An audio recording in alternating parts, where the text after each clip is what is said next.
በያላችሁበት እግዚአብሔር ሰላምና ጸጋ ይብዛላችሁ እንደምን አላችሁ ይህ እውነታው የተሰኘ እንግዲህ በዩቲዩብ የምናቀርብላችሁ ፕሮግራም ነው በዚህ ፕሮግራም እንግዲህ በተለያየ እውነታ ላይ እውነታን ተከትለን እናቀርብላችሁ ከተለያዩ ሰዎች ጋር እንዲሁም ጉዳዩ ከሚመለከታቸው አካላት ጋር ሆነን እውነታን እናወራለን የገባንን የተረዳነውን ለሌሎች እንዲረዱ እናካፍላለን ሰዎችን ጋብዘን ከነሱ ጋር እንነጋገራለን እንወያያለን ብቻ ሰዎች የሸሹትን እውነት እንዴት አድርገን ወደፊት እንደምናመጣው እናሳያለን በዚህ ፕሮግራም ማለት ነው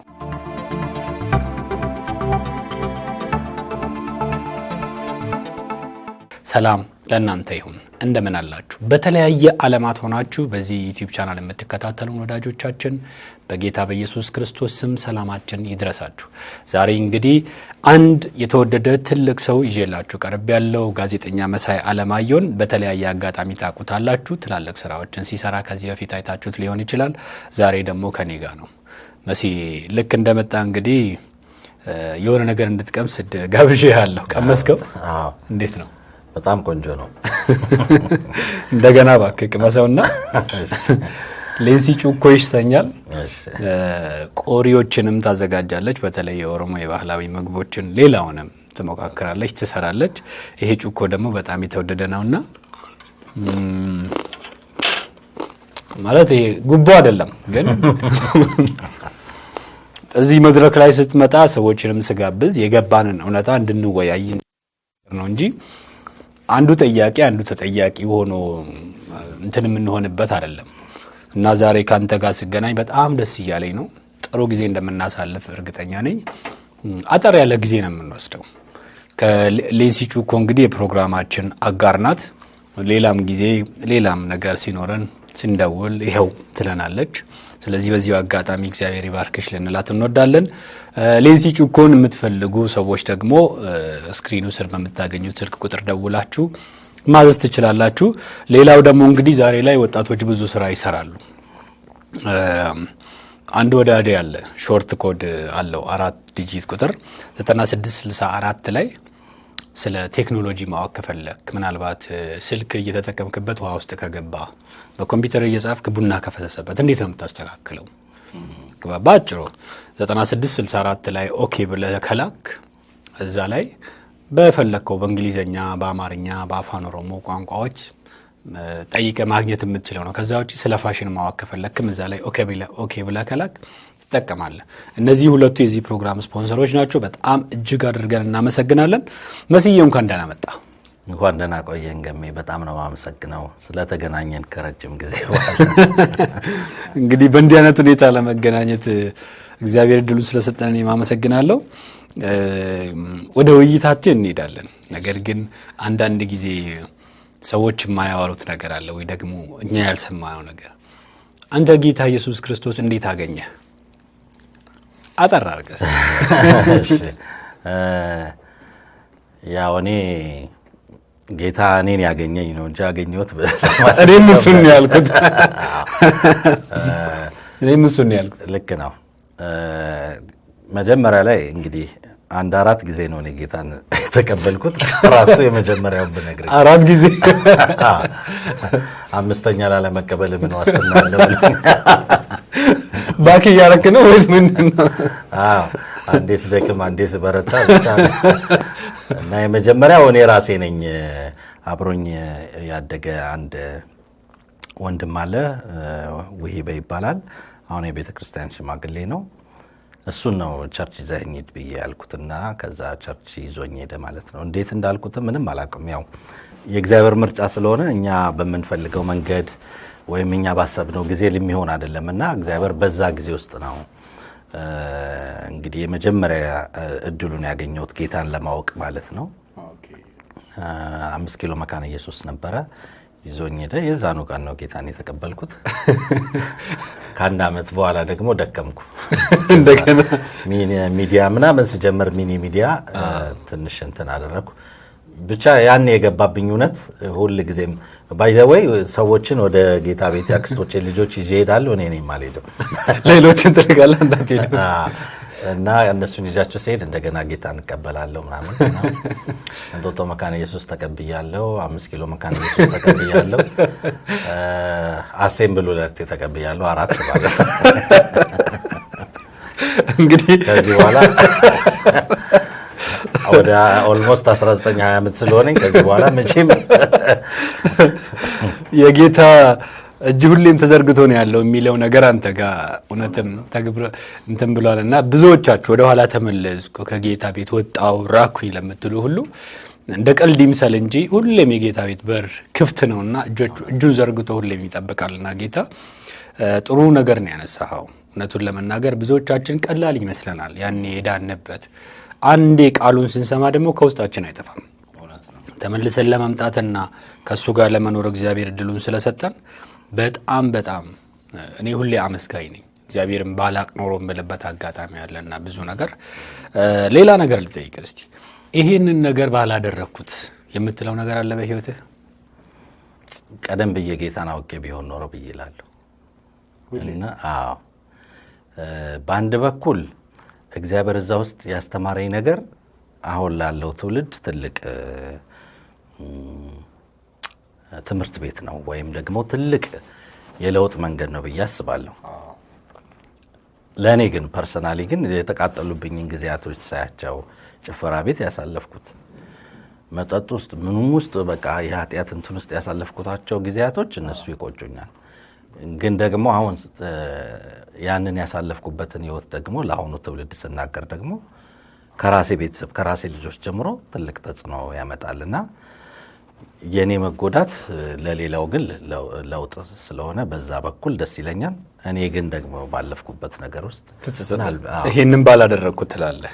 እንግዲህ ብዙ ነገሮች አሉ፣ ብዙ ነገር ማንሳት ይቻላል። ምናልባት ቀጥታ ወደ ምንወያይበት ጉዳይ ዘለን ከምንገባ ትናንሽ ነገር ቲፕ ነገር ለሰዎች እንስጥ ብዬ ያሰውትና ሌላኛው ደግሞ በብዛት አሁን ሰዎች የማያነሱት ወይ ደግሞ ተዳፍረው የማይጠይቁት ነገር አለ። ይቅርታ ያልጠየክበት አጥፍተው ወይ ደግሞ ይቅርታ ብጠይቅ ኖሮ በዚህ ጉዳይ አሁን ይቅርታ ላለው የምትለው ኢሹ አለ ውስጥ የቀረ ገብቷል። ስትሄድ እንዳሁኑ የሚቆጭህ ነገር በዚህ ጉዳይ ይቅርታ ቀላል ነገር ይመስላል፣ ቃሉ አጭር ነው። እኔ ይቅርታ በጣም ማድረግም ይቅርታ መጠየቅም ደስ ይለኛል። ይቅርታ ያደረኳቸው እንትኖች አሉ፣ ያደረኩላቸው ሰዎች አሉ በተለያየ መንገድ። እንደውም አንድ ጊዜ ጸሎት ላይ ተንበርክኬ አንድ ዛሬ በህይወት የለም ያ ወንድምና ሂድና ይቅርታ ጠይቀው ብሎ አለኝ መንፈስ ቅዱስ። እና ከተንበረከኩበት ቤላ ከወገኖች ጋር እየጸለይን ነበረ። ተነስቼ እጄ ሸበሌ ነበረ ወንድም የሚገኘው ከኤደንና ተፈራ ነጋሽ ጋር ተቀጣጥሮ ወደ ውጭ ሊሄድ ነው። ስለዚህ መሄድ ነበረብኝ። ሄድኩኝ። በጣም ብዙ ነገር ነው ያደረገኝ የነበረው። እሱም ያውቀዋል። ሲያየኝ እንዳይሳቀቅ ሁሉ ብዬ ጀርባዬን ሰጥቼ ነበር የተቀመጥኩት። ከዛ መጣ ያ ሁሉ ህዝብ ባለበት ማለት ነው። ሸበሌ እንግዲህ ታች ባር ውስጥ አይደለ ፊት ለፊት ስትገባ ያለው እንትን ውስጥ ተንበርክኬ ይቅርታ ጠየቅኩት። ፊት ለፊት ላይ አዎ በቃ ሂድና ይቅርታ ጠይቀው ስለተባልኩ ያንን አደረኩኝ እና ከዛ በጣም ውስጤ በጣም ተፈወሰ። ምክንያቱም ያዘንኩበት ነገር ነበር። የሚገርመው ከዛ በኋላ አልተገናኘንም። ዛሬ በህይወት የለም ያ ወንድም እና በጣም ማድረግም ነበረብኝ። አዝናለሁ በህይወት ባለመኖሩ፣ ግን የዛን ያህል አድርጌ ያውቃለሁ። በነገራችን ላይ እኔ ወደ ክርስትና ስመጣ ነው ብዙ መገፋቱን ምኑም እንጂ ባለም እያለው ከብዙ ሰዎች ጋር ተስማምቼ ነው የምኖረው። በጣም ሚዲያ ላይም ተከባብረን ምናምን ነው። ክርስትና ውስጥ ግን ብዙ ፈተናዎች አሉት። አንዱ ፈተና የነበረው እሱ ነው። እንደሱ እንትን ብያለሁ። እኔም ደግሞ የበደልኳቸውን የተለያዩ ሰዎች ይቅርታ ባለማድረግ ሊመጣ የሚችለውን ውጤት ስለማስበው መንግስተ ሰማያት ሁሉ ላለመግባት የምንችልበት ሁኔታዎች እንዳሉ መጽሐፍ ቅዱስ ይነግረናል። እና ይቅርታ ማድረግ በጣም ወሳኝ ነው። ይቅር ሳትለው እንዴት ይቅር ትባላለህ? እሱ ግዴታችን ነው ብዬ ነው ማስበው። ስለዚህ በዚህም አጋጣሚ አይታወቅምና ማራናታ ፕሮግራም ስሰራ ከሚቆጨኝ እና ዛሬ እንደው በዚሁ አጋጣሚ ብናገረው ብዬ ማስበው እንግዲህ የቢተርነስ መንፈስ ነበረብኝ ማለት እችላለሁ። ወይም ባህሪ እንደዛ አይነት ማንነት ተገልጦብኛል። ይሄ መራርነት ማለት ነውና በአንዳንድ አገልጋዮች ዙሪያ ላይ በእግዚአብሔር ቤት ውስጥ በሚሰሩት ነገር በጣም መራር ሆኜ ግለሰቦችንም ጭምር የተናገርኩበት ጊዜ አለ። ለእግዚአብሔር ቤት መቅናት አንድ ነገር ነው። ከእግዚአብሔር በላይ ግን አንቀናም። እንደገና ደግሞ መራርነት እና ጥላቻ እግዚአብሔር የሚወደው ነገር አይደለም። በዚህ አጋጣሚ እንደው መራራ ሆኜ ስማቸውን እንትን ላጠፏቸው ሰዎች እንደ ግለሰብ ማለት ነው ይቅርታ ጠይቃለሁ። የተናገርኩት እውነት ቢሆንም የተናገርኩበትን እውነት አቀራረቡ ግን የተሳሳተ ሊሆን ይችላልና ያሳዘንኳቸው በደልኳቸው አብረንም ደግሞ አንተ መዋን የኢቫንጀሊካልም እያለ በነበርንበት ተቋምም በማንኛውም በክርስትናም ከክርስትናም ውጭ ያሳዘንኳቸው ሰዎች ካሉ በይፋ በጣም ከልቤ በጣም ትልቅ ይቅርታ ጠይቃለሁ። እንግዲህ እውነቱን ለመናገር ይህንን ፕሮግራም ሳዘጋጅ እውነታ ነውና እውነታ ላይ ደግሞ መጥተህ እውነቱን ያለ መናገር አችልም። ምክንያቱም ይሄ ሰውን መሸወድ አይደለም፣ ማንኛውም ሰው የሚያውቀው ነገር ነውና። ሌላኛው ማራናታ ፕሮግራምን ስታዘጋጅ ነው የማስታውሰው በጣም በተነሳሽነት ብዙዎች ደግሞ የተማሩበትን ፕሮግራም ነበር። ያሳቹት ነገር ስታቀርቡ የነበረው ነገር እውነት ቢሆንም አቀራረቡ ምናልባት ሰዎችን አሳዝለውን ሊሆን ይችላል። ስለዚህ መሲ እንግዲህ ይቅርታ ብሏል። በዚሁ አጋጣሚ ለትንሽ ነገር ተጣልታችሁ ለትንሽ ነገር አዝናችሁ ሰዎችን ይቅር ሳትሉ ለባችሁ ተይዞ ያለ ሰዎች ይቅር እንድትሉ አደራላችኋለሁ። ምክንያቱም የምትፈወሱት አሁን መሲ እንዳለው ህዝብ ባለበት ተንበርክኮ ይቅርታ ጠይቆ የተፈወሰው እሱ ነው። ምናልባት ያ ሰው ወደ ጌታም ስለሄደ ስሜቱን ማወቅ አንችልም፣ ወይ ደግሞ እንዲሆናል ብለን ልንል አንችልም። እውነቱን ለመናገር ይቅርታ ካለ በኋላ ሰው ሰላም አለው፣ እረፍት አለው። እኔ የደቂቃዎች ጉዳይ ናት ባይዘው። እኔ አስታውሳለሁ አንድ ሰው በጣም አሳዝኖኛል። በጣም መርሳት አልችልም። ትልቅ ሰው ነው፣ አገልጋይ ነውና 2 ዓመት ከአገልጋዩ ዮናታን አክሊሉ ጋር አገልግያለሁ። መልካም ወጣት ፕሮግራም ያስተማረ ኢቭን የማታገኙትን ሰው ይቅርታ ጠይቁ ይላል። ልጆች እየደወሉ ይቅርታ ጠይቃሉ፣ ቴክስት ያረጋሉ፣ ያለቅሳሉ። ኖርማል ነው የሚመስለው። አንድ ዙር አሳለፍ 2 3 5ኛ ዙር ላይ ደርሼ በቃ ማለፍ አልቻልኩም። ማልደውልለት ሰው እኮ ነው። እኔ ሐዋሳ ነኝ፣ እሱ ሌላ ሀገር ነው። ከምሽቱ 5 ሰዓት ላይ ደወልኩለት። በቃ መተኛት አቅቶኝ አወራሁት። ሳወራው ውስጤ በጣም ደስ እያለው አውቃለሁ አለኝ።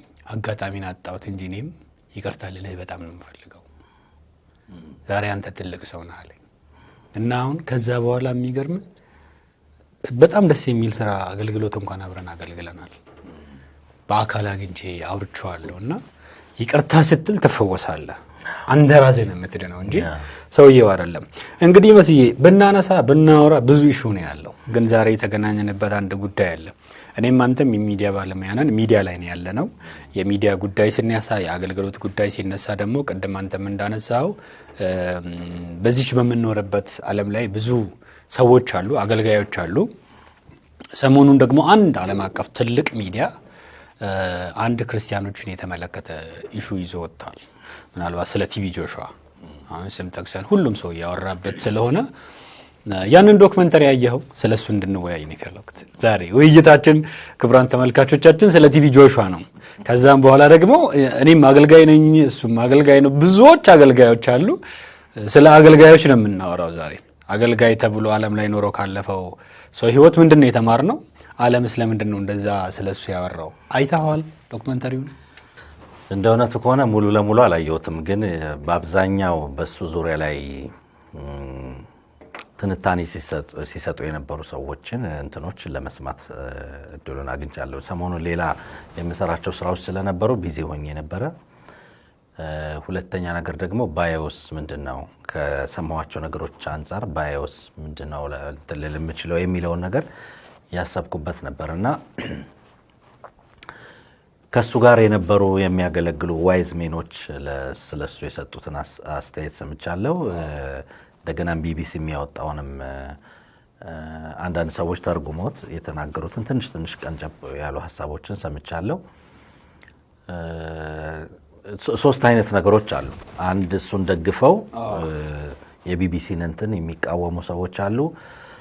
ድሮም የምናውቀውን ነገር ነው የቢቢሲ ያወጣው የሚለውንም ነገር ደግሞ የሚናገሩ ሰዎች አሉ። ደግሞ ሪዘርቭድ ሆነው ምንም ሀሳብ ሳይሰጡ በሞተ ሰው ላይ ሀሳብ መስጠት ያስፈልጋል ብለው ደግሞ የተቀመጡ ሰዎች አሉ። አራተኛው ምንም ያልሰሙ ሰዎች አሉ። ምንም የሌሉበት። እኔ ከሚዲያው አንጻር ልነሳና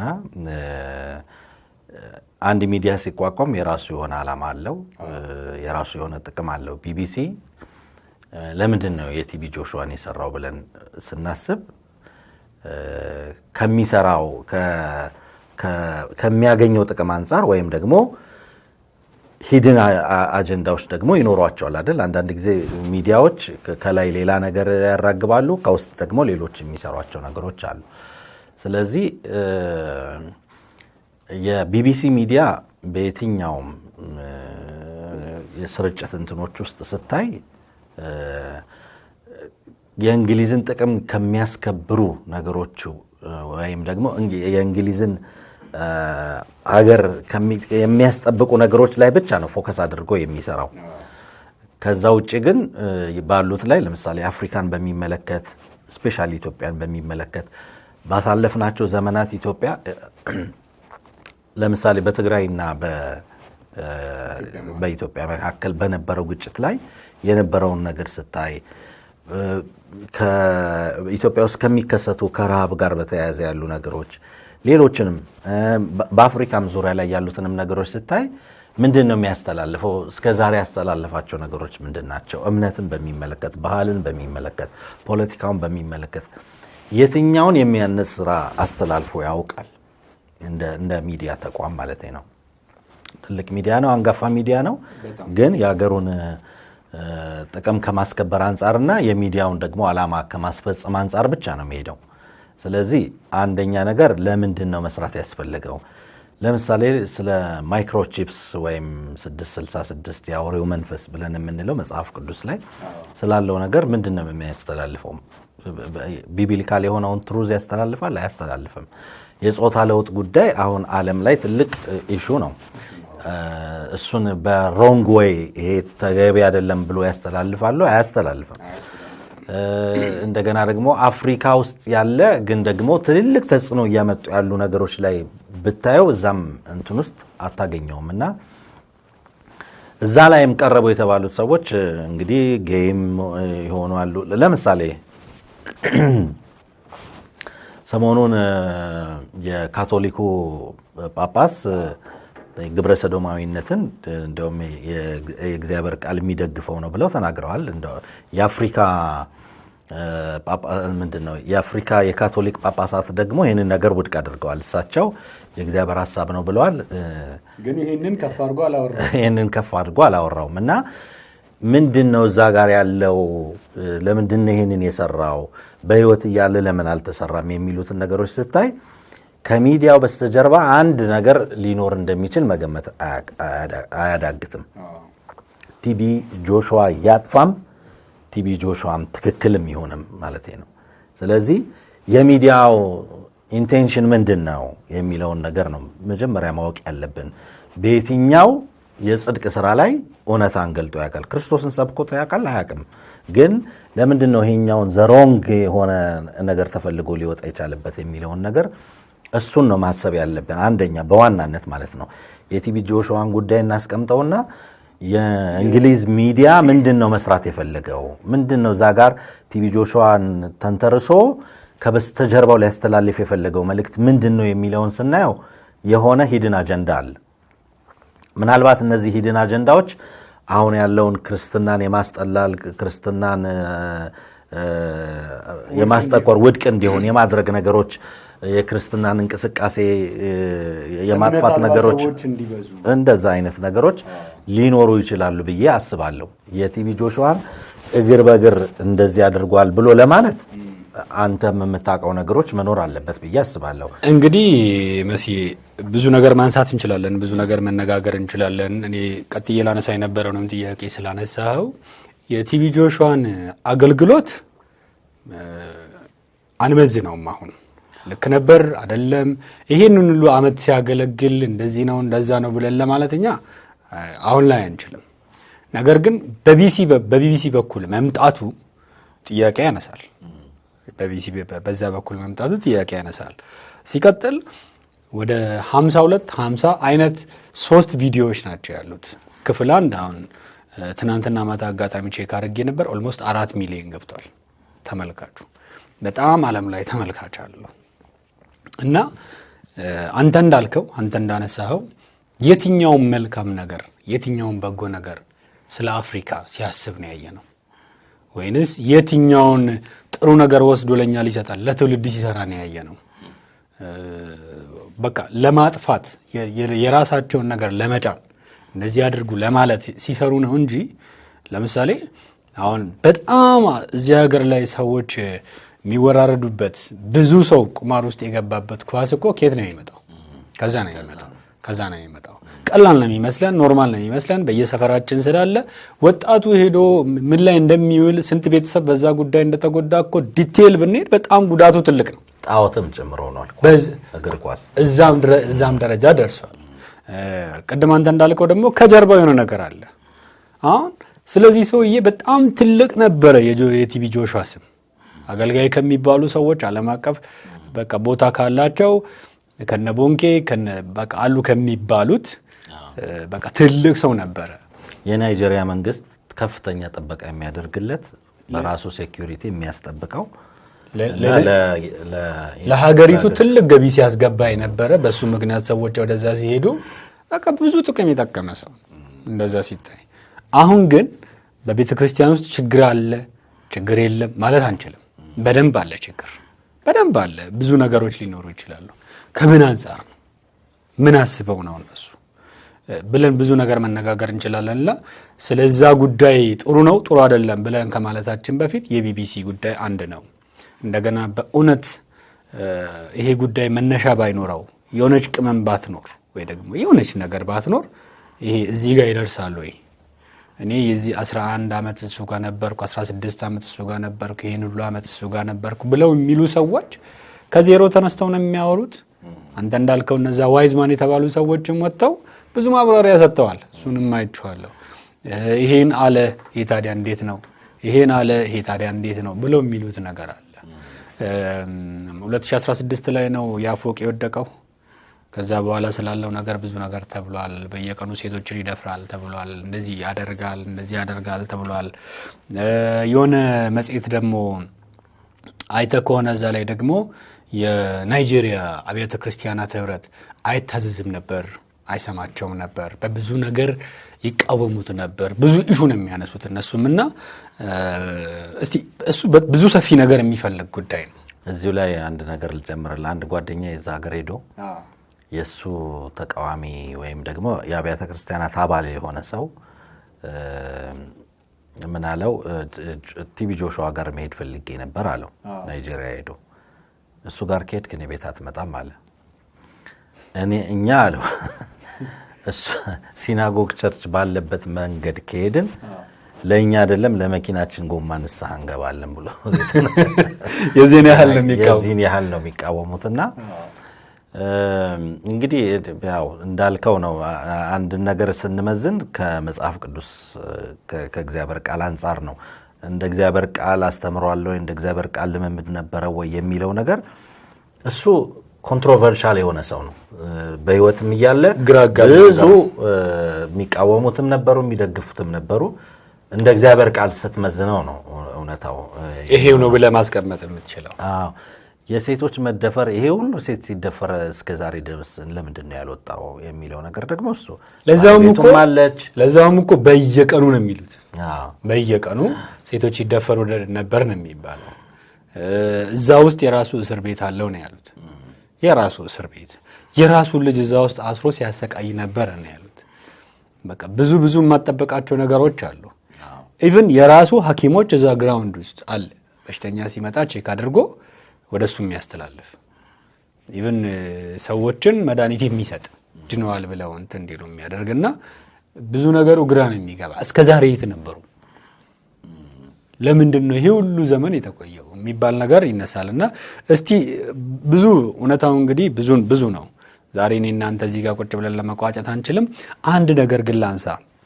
አንተን ካገኘው ማራናታ ፕሮግራም ሲሰራ እንደነበረ ሰው ስለ ሀገራችን አገልጋዮችም ብዙ ነገር እንደሚያስብና እንደሚያክሰው ምክንያቱም በቤተ ክርስቲያን አገልግሎት ውስጥና በሚዲያ ላይ ስለነበርንና ስለምታቅም አንድ ነገር ማንሳት እፈልጋለሁ። ይህንን ዶክመንተሪ አይተውታል ብለህ ታስባለህ? ኦፍ ኮርስ ያዩታል። አዎ፣ ለምን እንደሚያዩት ልንገርህ። የቲቢ ጆሹዋን ሙሉ ለሙሉ የአገልግሎት እንቅስቃሴን፣ አሰባበክ፣ አለባበስ፣ ንግግር፣ እጅ መጫን፣ ቸርች፣ ኤቭሪቲንግ እሱን የሚመለከቱ ነገሮች የሚታወቅበትን ነገሮች በሙሉ የሚከተሉት ሰዎች አሉ። አንድ ሁለት ምናምን ብቻ ሳይሆን ብዙዎች ማለት ነው። በሌላ መልኩ ደግሞ ቡሽሪንም ብትመለከት ደግሞ የቡሽሪን ቻናል የሚያዩ እንደ ቡሽሪ መሆን የሚፈልጉ አለባበሳቸው ኤቭሪቲንግ ነገር ደግሞ የሚከተሉ አሉ። ስለዚህ ይህንን ማየት ግዴታቸው ነው። ላያዩት እንኳን ቢፈልጉ ላያዩት አይችሉም። ምክንያቱም የሱ ስህተት እዛ ጋር ከጎላና የሱ ስህተት እውነት ከሆነ የሱ ስህተት ዓለም አቀፍ ጉዳይ ሆኖ እንትን የሚል ከሆነ እነሱን ላለመንካቱ ምንም ማስረጃ የለም። ኦኬ እዛ ጋር እሱ ቲቢ ጆሹዋ እንደዚህ ከሆነ እነሱን ከሱ የወሰዱትና ከሱ ተቀብለናል ብለው የሚሉትን ወይም የሚከተሉበትን ነገር ሊነካ እንደሚችል ስለሚያውቁ እንደውም በጣም ባንክሮ ነው እንኳን የእሱን አይደለም የኔን የማራናታን ፕሮግራም በጣም ነበር በደንብ ነው የሚያዩትና ምን አለ ምን ተባለ ወዴት ሄደ የሚለውን ነገር እንደሚከታተሉ እንግዲህ እናነሳለን። ለምንድን ነው ግን በአፍሪካ ውስጥ ያለው የቸርች የቤተ ክርስቲያን ውድቀት እንደዚህ ገኖ የሚወራው? ለምንድን ነው እንደዚህ ኢቭን አጠቃላይ አፍሪካ ከታች ከደቡብ አፍሪካ ጀምረው ወደ ላይ ከሄድክ ወደ ዌስት አፍሪካም ወደ ኢስት አፍሪካም ከመጣ ምናልባት እንግዲህ ሰሜኑ በእስልምና ሃይማኖት ውስጥ ስላለ ሊሆን ይችላል። ለምንድን ነው የዚህን ያክል ውድቀቱ የሚወራው? ለምንድን ነው ምክንያት የምንሆነው? ትልቅ ጥያቄ ነው ያነሳው። ምንድነው ለምሳሌ የምዕራቡን ዓለም ስናየው የወንጌል እንቅስቃሴን ስታየው ተዳክሟል፣ ሞቷል።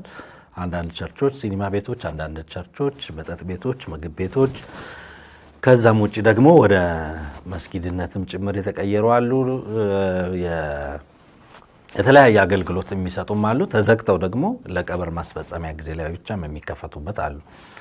እነዚህ ቸርቾች ውስጥ ትልልቅ ሪቫይቫል የነበረባቸው ትልልቅ መንፈስ ቅዱስ የሚሰራባቸው የነበሩ ናቸው። አንዳንዶቹ በጣም ትልልቅ ታሪክ ያላቸው አሉ።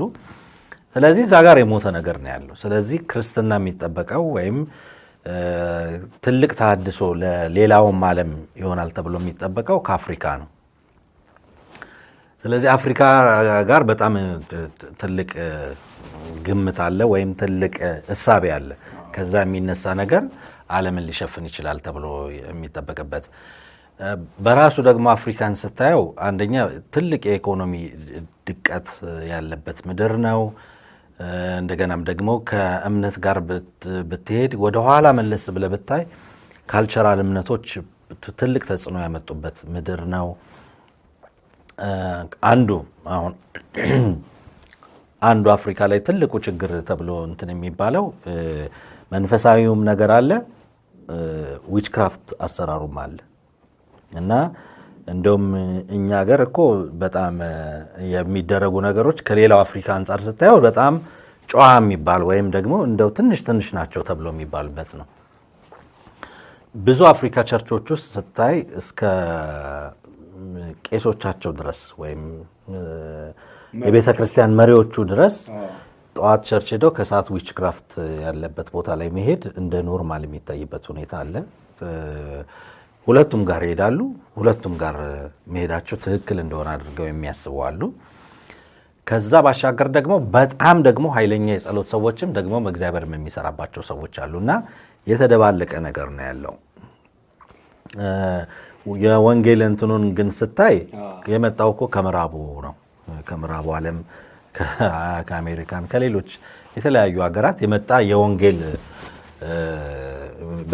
በሚሽነሪዎቹ ከአውሮፓ ናቸው፣ ከአሜሪካ ናቸው። እውነትም ከዛ ነው ወንጌሉ የመጣውና አሁን አንተ እንዳልከው ምናልባት ደግሞ አንድ ማስበው ነገር አለ። አፍሪካ ላይ ያሉ ብዙ ሀገራት እያደጉ ያሉ ናቸው። ሁሉም እየተሞከረባቸው ያለ አሁን ብዙዎቹ ላይ ፖለቲካ የሚሞከርባቸው፣ ሌላውም ቴክኖሎጂ ምኑ የሚሞከርባቸው ኮሮና ቫይረስ ሁሉ ነገር እና ግን የሃይማኖት ጉዳይ በጣም ሴንሲቲቭ ነው። ማንም ያለ ሃይማኖት መኖር አይችልም። ማንም ያለ እምነት መኖር አይችልም። የዚህን ያክል ግን ሲሆን በጣም አስቸጋሪ ይሆናልና ምናልባት ብዙ ነገር ማንሳት እፈልጋለሁ ካንተ ጋር ቁጭ ብዬ። መጽሐፍ ቅዱስ ላይ በማቴዎስ 28 ላይ እንግዲህ ሂዱ ነው ያለው ጌታ። ወደ ዓለም ሁሉ ሂዱ ነው ያለው። አሁን እየሄደ ያለ አገልጋይ ያለ ወይ ደቀ መዛሙርትን እያፈሩ ነው ወይ ብዬ ልጠይቅ እፈልጋለሁ። አሁን ነው እንጂ መሄድ የለም። እናንተኑ ነው ከመጀመሪያው ከኢትዮጵያ ውስጥ ከነበረው ከሚሽን እንቅስቃሴ ሲጀምር ሁሉም አገሩን ጥሎ ምቾቱን ጥሎ የተሻለ የሚባሉትን ኑሮውን ሁሉን ነገር ጥለው ነው ወደኛ ሀገር መጥተው በማያውቁት ምድር ያውም በጣም ከሰለጠነ ሀገር መጥተው ወደ አልሰለጠነ ምድር ካልሰለጠነ ምድር ደግሞ እጅግ ገጠራማ ወደሆነ እንደው ሻወር እንኳን ልውሰድ ቢሉ በሻወር ሊወስዱበት የማይችሉበት ንጹህ መጠጥ እንጠጣ እንኳን ብለው ቢያስቡ ንጹህ መጠጥ የማያገኙበት ጥሩ መኝታ እናገኝ ብለው ቢሉ እንኳን ያንን የማያገኙበት ምድር ውስጥ ነው ገብተው ከመሄድ የተነሳ ዛሬ ለኛ እንኳን ኦልሞስት ወደ 30 ሚሊዮን አለን ለምንባል ህዝቦች ወንጌል መድረስ ምክንያት የሆኑት ይሄ ምንድነው? የመሄድ ጉዳይ ነው።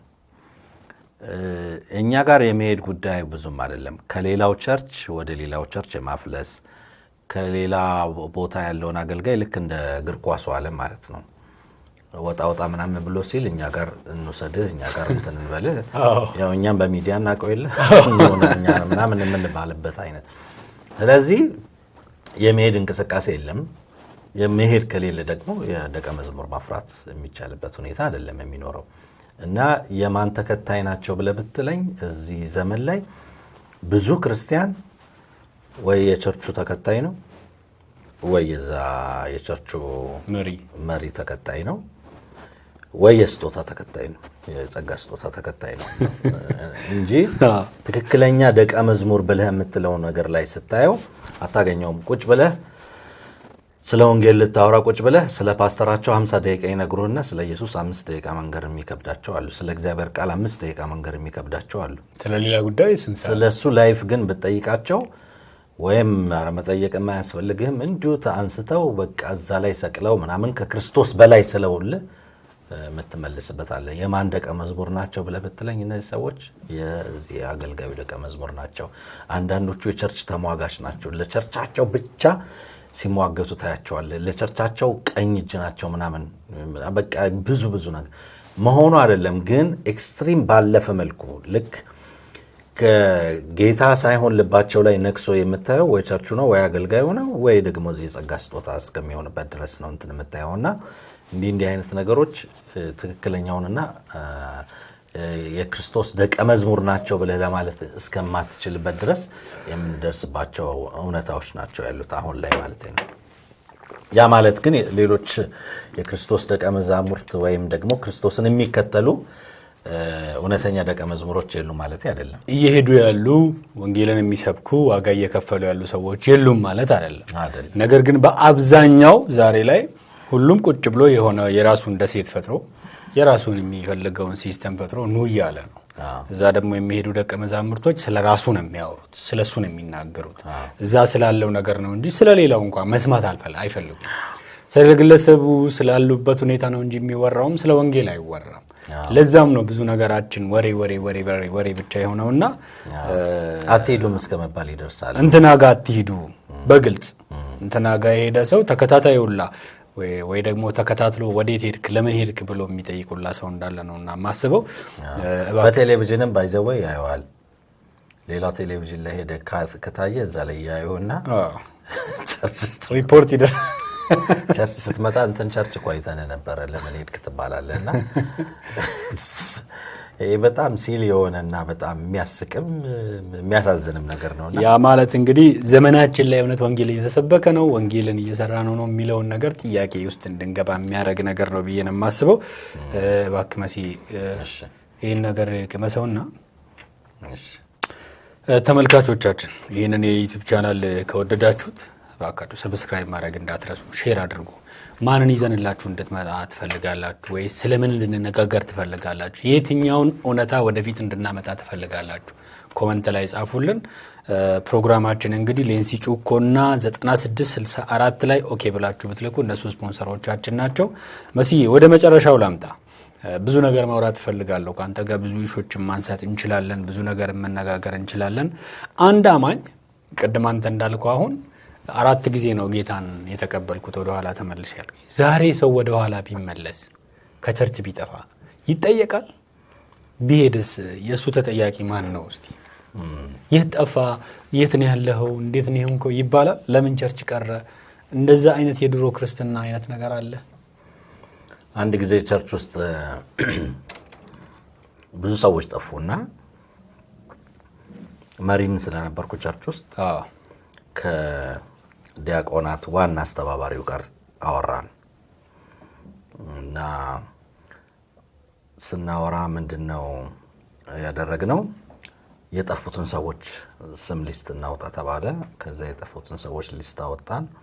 ባንቲዮን ይባላል። በጣም ጥሩ የተባረከ ሰው ነው። ሀፉን ለሱ ሰጣሁት፣ ሀፉን እኔ ያስኩኝ። ከዛ መደወል ጀመረ። ስንደውል አብዛኛው ሰው በጣም ይገረም ነበር፣ የደወልንላቸው ሰዎች ማለት በሱም በኩል በእኔም በኩል ማለት ነው።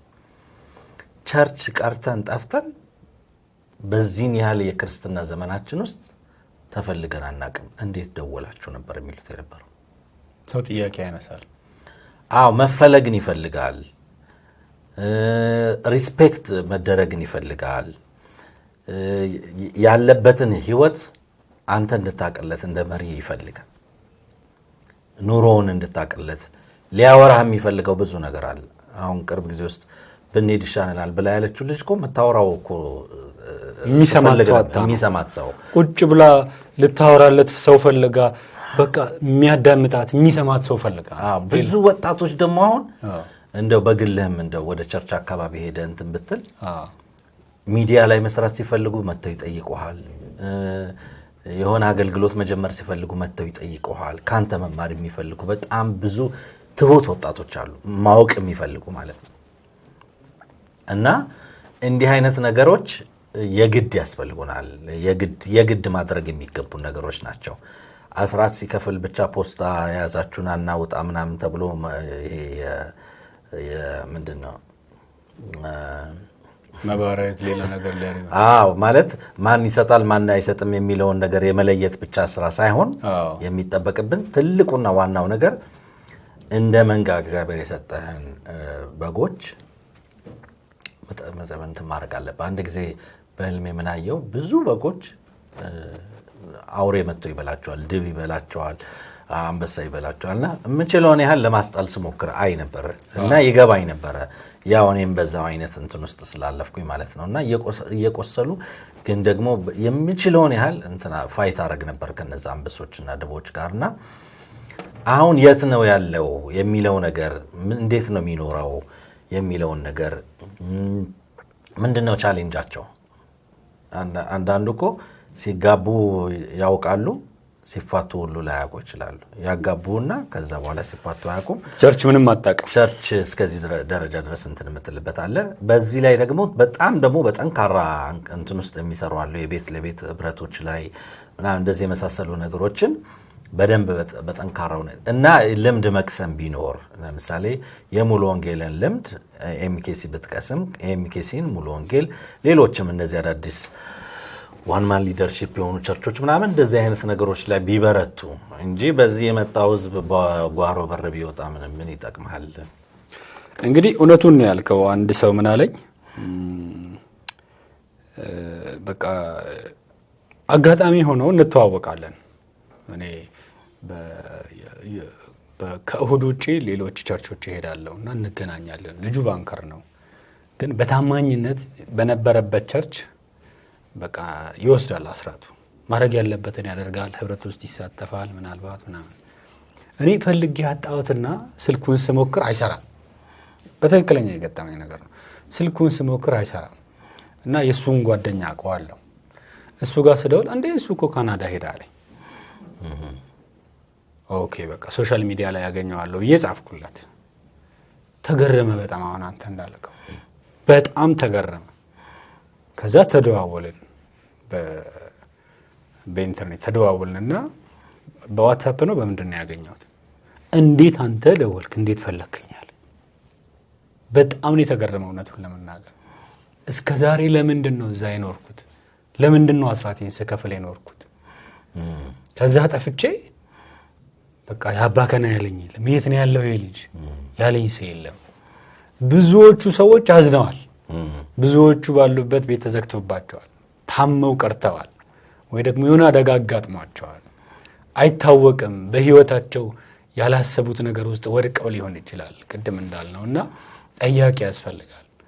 እረኝነት አሁን ላይ በጣም ይፈልጋል። በጣም አባትነት ይፈልጋል። ኑኑ ሳንቲም አምጡ በቃ እንተነብይላችኋለን እንደዚህ እናደርግላችኋለን ከሚባለው ውጪ አባትነት ያስፈልጋል። ደቀ መዛሙርቶች በቃ መብዛት አለባቸው። ትክክለኛዎች ሌላ የሚያመጡ ሌላውን የሚመለከቱና ያ ከሆነ ነው ክርስትና መቀጠል የሚችለው። ያ ከሆነ ነው ቤተክርስቲያን ማደግ የምትችለው። ያ ከሆነ ነው ክርስትና በቃ ጌታን ማምለክ ኢየሱስ ማለት በአደባባይም በቸርችም ቤትም መቀጠል የሚችል እንጂ አንተ ጋር እዛው ያለውን ነገር ሰዎች እንዳይመጡ እየጠበቅኩ እኔ ጋር ደግሞ ያለውን ነገር እየጠበቅኩ መቀጠል አንችልም። በዚህ አይነት ሁኔታ መጨረሻ ላይ እስቲ እንድናነሳ የምፈልገውና የሆነ መልእክት እንድታስተላልፍ የምፈልገው እንደ ሚዲያ ባለሙያ ለምሳሌ አሁን ቲቪ ጆሹዋ ትልቅ አገልጋይ ነው።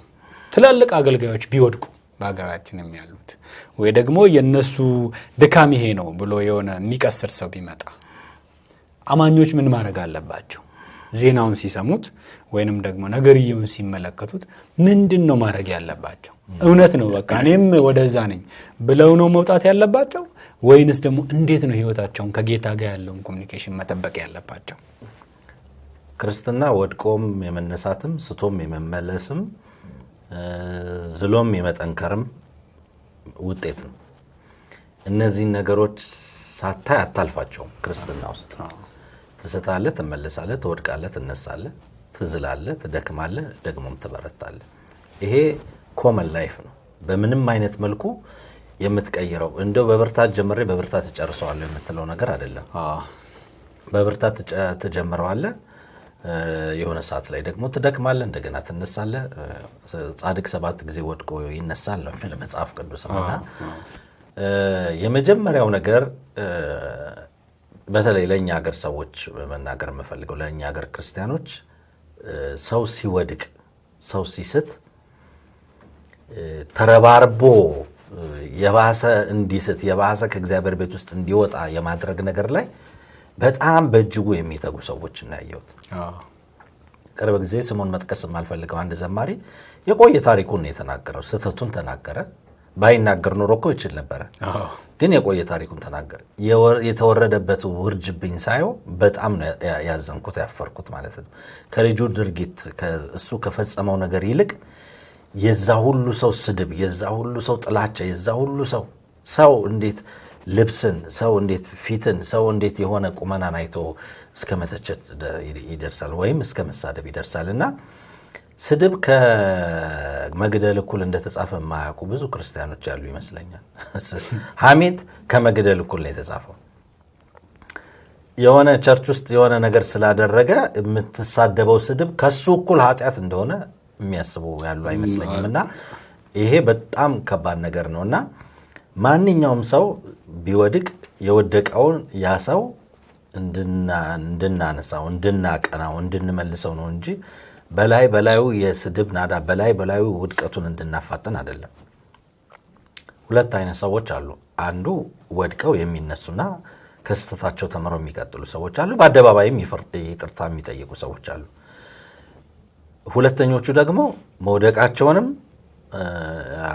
አያውቁም ወይም እንዲታወቅባቸውም አይፈልጉም፣ እንዲመለሱም የማይፈልጉ ናቸው። እነዚህን ያው ለእያንዳንዱ እንደ ስራው መጠን ይከፍል ዘንድ ዋጋ እኔ እጅ አለ እንዳለ ጌታ ዋጋቸውን እሱ ሲመጣ የሚያወራርዱ ናቸው። ዋጋው ለሁለቱም ነው፣ ለመልካም ለሰራም ለክፉ ለሰራም ቢሆን ማለት ነው። ስለዚህ ወደ ጀጅመንት መግባት አይገባንም። አንዳንድ ሰዎች ይቅርታ ጠይቀው ከዛ በኋላ የተነሱበት አነሳስ በጣም በጣም በጣም አፋችንን ከፍተን ምላሳችንን የሆነ እንትን ብለን ያዋረድንበትን ነገር የሚያሳፍር ነገር እግዚአብሔር ሊሰራባቸው እንደሚችልም ደግሞም ሰርቶባቸው የሚያየናቸው ሰዎች አሉ።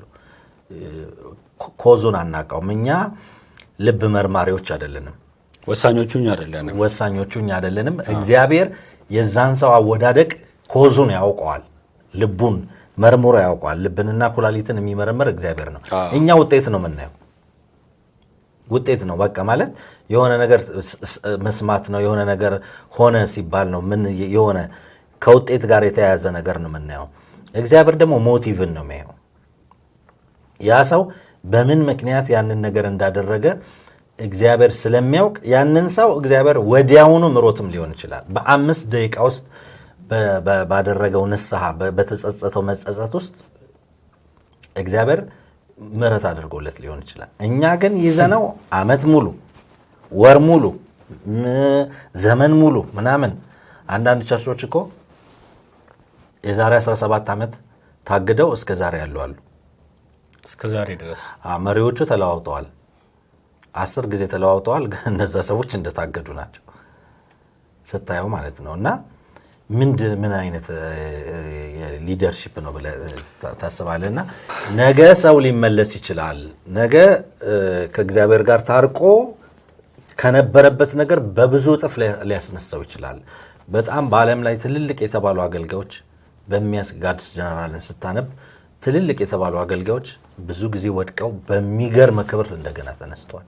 እኛም ሀገር ዛሬ የወደቁ ሰዎች መውደቃቸውን አይተን ይህ ስተት ምናምኑ አይደለም፣ ሆን ብሎ ስተት ማስተማር፣ ሆን ብሎ የልምምዶችን ዝርፊያው ምናምን ማድረግ አንዳንዱ ላይመለስ ይችላል። ግን ደግሞ ከዚህ ነገራቸው ደግሞ ተመልሰው ነገ ደግሞ እንትን ሊሉ ይችላሉና ወደ ጀጅመንት ባንሮጥ፣ ጀጅመንት ለእግዚአብሔር ብቻ የተፈቀደ ነው። እንግዲህ መቼ ብዙ ነገር ነው ያነሳው። እውነትም ለመናገር ሰዎች ይወድቃሉ። የማይስት የለም፣ የማይወድቅ የለም፣ የማይሳሳት የለም። በተለይ ብዙ አጨብጫቢ ሲበዛ ደግሞ ለመውደቅ ይቀርባል፣ ሰው ለመሳትም ይቀርባል። የነበረንን የጸሎት ጽናት ልንረሳ እንችላለን። ከእግዚአብሔር ጋር የነበረን ነገር ሊቋረጥ ይችላል።